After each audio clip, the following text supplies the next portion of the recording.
Hola, soy Ramsey. El día de hoy vamos a hablar acerca del libro Emociones Destructivas de Daniel Goleman. En realidad este es un libro muy interesante porque reúnen varios científicos de las distintas ramas, psicología, filosofía, varias ramas. Incluso entra gente religiosa, ¿no? Para hablar de un mismo tema que son las emociones en los humanos. Es súper interesante porque dentro del foco de todo esto está el Dalai Lama y hace observaciones súper interesantes que te demuestran la riqueza de la cultura oriental. El budismo y la ciencia primero empieza con esta reflexión súper chévere en la cual dice que son dos visiones pero que tienen el mismo fin, el cual es buscar la verdad. Aquí el Dalai Lama hace una aportación que a mí me gustó muchísimo, la cual dice, a ver, si la ciencia me demuestra que nosotros estamos equivocados en alguna práctica, que no la estamos haciendo bien o que estamos perjudicando a alguien, pues yo la cambio. La ciencia debe llevarse con la religión y la religión va a complementar todo lo que la ciencia no puede responder. El ama en el laboratorio es una de las cosas que da el nacimiento a lo que hoy conocemos con las neurociencias, ya que utilizan el electroencefalograma y la resonancia magnética nuclear para estudiar a monjes tibetanos, en los cuales se dan cuenta que la meditación da muchísima fortaleza a la mente. El prefrontal izquierdo de estas personas que tienen sumamente desarrollada la práctica de la meditación es muchísimo mejor, o sea, tiene una lucidez increíble que hace que tengan emociones positivas y mucho menor impacto en las discrepancias que puedan tener con los demás. Muy bien, en este libro yo les voy a compartir, no por capítulos, sino más bien por los aportes interesantes de cada uno de estos científicos que yo así los he considerado, ¿no? Owen Flanagan da la apertura como una visión occidental de cómo nosotros vemos las cosas.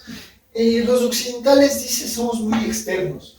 No hay seguridad de que nosotros creamos en que la compasión, el amor por el prójimo, el amor por la naturaleza, sea algo natural en el ser humano. Nosotros creemos que hay seres humanos buenos y hay seres humanos malos. En Oriente no es así. Ellos creen que la compasión es propia del ser humano y que en el fondo de todo el ser humano es bueno y tiene compasión, ¿no? Otra cosa de Owen Flanagan es el manejo de las relaciones, ¿no? Que tiene una exclusiva fijación a esto, a que nosotros tenemos que llevarnos bien, el matrimonio, las amistades, todo eso, pero prestamos muy poca atención a nuestro desarrollo interno. Y esas son las dos cosas que, según Owen Flanagan, nos caracterizan como occidentales y nos diferencian de las personas de Oriente.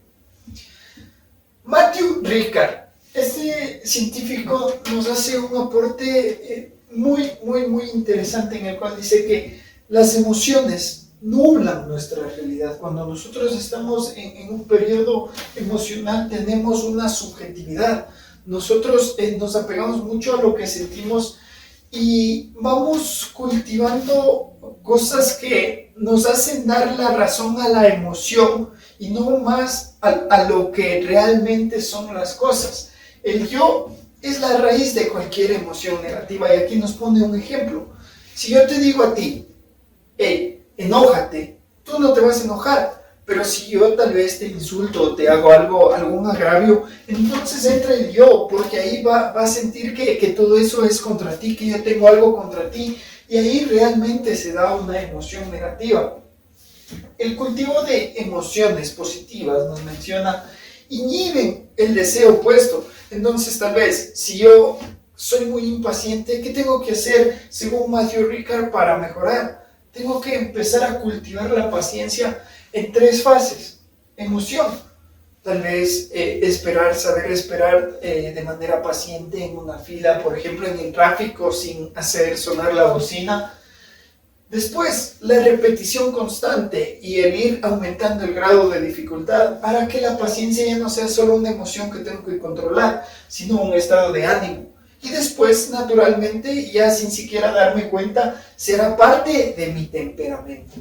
Entonces, esa es una de las cosas que nos aporta. El otro, como les mencionaba, que el cambio es desde las pequeñas acciones, que puede estar tanto en el antídoto y también en la meditación. El hecho de hacer a nuestra mente que se familiarice con el momento en el cual llegan las emociones. Saber distinguir en el momento en el cual tenemos análisis consciente y en el cual estamos sumidos en el análisis emocional. Antes, este es el momento más práctico en el que nosotros normalmente nos damos cuenta. El antes y el después están relacionados porque antes nos damos cuenta de que, a ver, yo cuando hago tal acción me comporto de esta manera negativa. Entonces, obviamente, ya pasó esa acción negativa y yo me di cuenta, y ahora es antes porque no la quiero repetir. Y el gran reto está que durante este proceso controlemos las emociones y seamos mejores personas. Sumamente interesante lo de Matthew Ricard. El Dalai Lama, entre todas las aportaciones que hacía, da una extraordinaria. El hecho de que ellos miran la emoción destructiva como algo que te aleja de un estado espiritual sano, y que para ellos un estado espiritual concreto es tener la mayoría de emociones positivas en la balanza versus las negativas, ¿no? Entonces, mientras más emociones positivas, más espiritual, más cerca estás de la paz que ellos buscan, ¿no? Paul Ekman. Impresionante lo de Paul Ekman y sobre todo esta partecita del periodo refractario a mí me encantó. Paul Ekman es un científico el cual es experto en las emociones, mirándolas en el rostro, ¿no? Él se pasó mucho tiempo de su vida estudiando todos los movimientos de nuestra cara para saber cómo nos comportamos, cómo reflejamos nuestras emociones, ¿no? Una de las cosas más interesantes que descubrió es que la emoción tiene doble sentido. Nosotros pensamos normalmente que, a ver, nos sentimos mal por alguna cosa que nos pasó y reflejamos tristeza. Pero también puede ser al revés. A veces, si nos ponemos así acongojaditos con la cabeza abajo, podemos mandar a nuestro cuerpo la tristeza. Y también en las positivas, decidamos sonreír y vamos a ver cómo internamente nos sentimos bien. Entonces decimos, ¿no?, que la emoción tiene doble sentido, así que no está de más por ahí sonreír, abrir el cuerpo, eso da mucha confianza. Dependiendo de lo que necesitemos, reflejémoslo primero en el cuerpo y internamente también vamos a responder. La conciencia de las emociones, esto es lo que les mencionaba.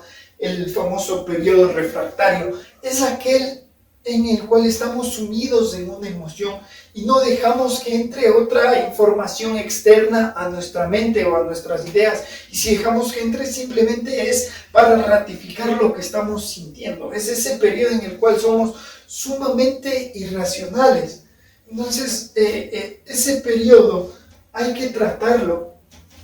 La emoción se vuelve en un pensamiento automático, ¿no? ¿Y cuándo hay que tratarlo? Antes de que llegue a la acción. Saber que estamos en ese periodo refractario, que nos estamos sintiendo enojados, molestos, y antes de que actuemos de mala manera, saber reconocerlo. Este concepto aclara muchísimo la forma de comportarnos y de llegar a ese punto en el cual reaccionemos antes de realizar alguna acción de la cual nos arrepentamos. También Paul Ekman nos enseña acerca de cómo influyen nuestras emociones según el peso de las mismas. La mayor emoción que nos va a afectar es cuando se metan con nuestro proceso evolutivo, con algo que realmente tenga que ver con la supervivencia, también con la edad. ¿A qué edad me pasó esto? Por eso tal vez reacciono ante ciertas circunstancias muy fuerte, si es que me pasó de muy pequeñito. La intensidad, si es que fue una emoción muy fuerte y además fue de muy pequeño, yo puedo tener un trauma. La repetición, si es que por ahí me molestan con lo mismo y lo mismo y lo mismo, entonces mi autoestima obviamente quedó muy herida, y a eso si le sumas que fue de muy pequeño y que fue muy intenso, mucho peor. El temperamento, el hecho, La parte heredada no se refiere a esto, que a ver si es que mis padres tal vez también sufren de esto o me lo reflejan, le aumenta un peso más a esta emoción negativa. El estado de ánimo también influirá. Si es que estoy enojado y me hacen algo que no me gusta, me hará enojar más.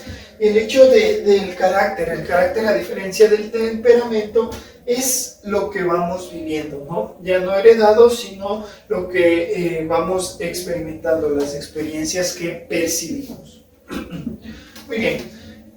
Otro de los científicos que aporta es Richard Davidson, ¿no? Esto es muy interesante porque hace una relación entre los prefrontales y la emoción y nos hace que nuestra mente, nuestro comportamiento es una continua lucha entre el prefrontal y la amígdala. Entonces el prefrontal tiene que estar alerta para determinar cuando nuestra amígdala, cuando nuestras emociones estén queriendo actuar.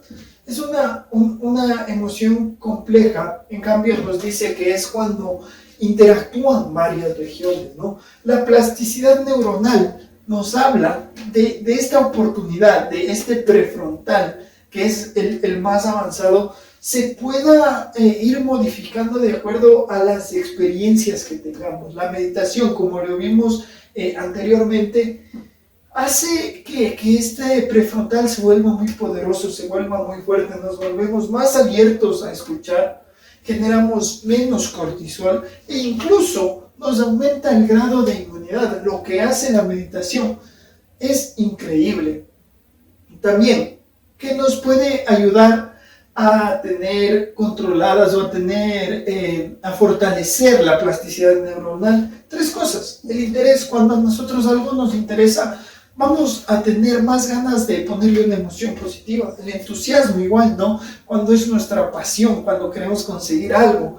La persistencia también, el hecho de que no queramos rendirnos, hará que nuestro prefrontal mande emociones positivas y no permita que caigamos tan fácil en las garras de la amígdala o de las emociones irracionales, ¿no? Ya que cuando, y esto se relaciona con el periodo refractario, empiezan emociones, pensamientos negativos, esto es como un dominó, ¿no? Ya pensamos mal y vamos pensando otra cosa, y cada pensamiento en una situación difícil va siendo peor que el otro. Entonces, la solución para esto, entrenar nuestra plasticidad neuronal y hacernos más fuertes. ¿Cómo? Con la atención plena que se da en la meditación o con el cultivo, que ya lo veíamos, igual cultivar las emociones positivas inhiben también las emociones negativas. Mark Greenberg, lo de Mark Greenberg igual sumamente genial. Le hicimos un capítulo aparte solo a la alfabetización emocional que deberíamos tener. Si la quieres encontrar, también la tengo en el canal de YouTube. Y por último, Francisco Varela. El cerebro es una orquesta, es lo que él nos dice. Lo malo que esta orquesta no tiene ningún director. Lo que tenemos que hacer es intentar ser los directores de la orquesta, de todas estas conexiones emocionales y analíticas que tenemos para que toquen en una sintonía que realmente sea agradable para la vida.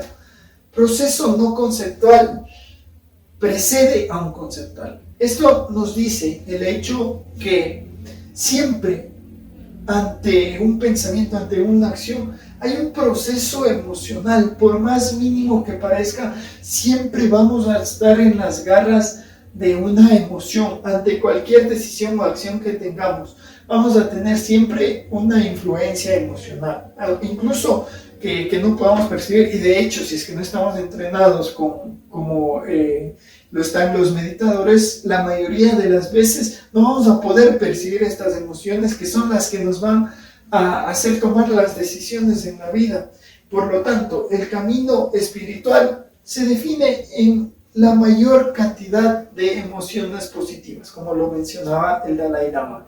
En realidad les recomiendo, les va a enriquecer. En realidad esto no es casi nada de lo que se dice en este libro. Muy, muy enriquecedor emocionalmente, te suma bastante. Y gracias.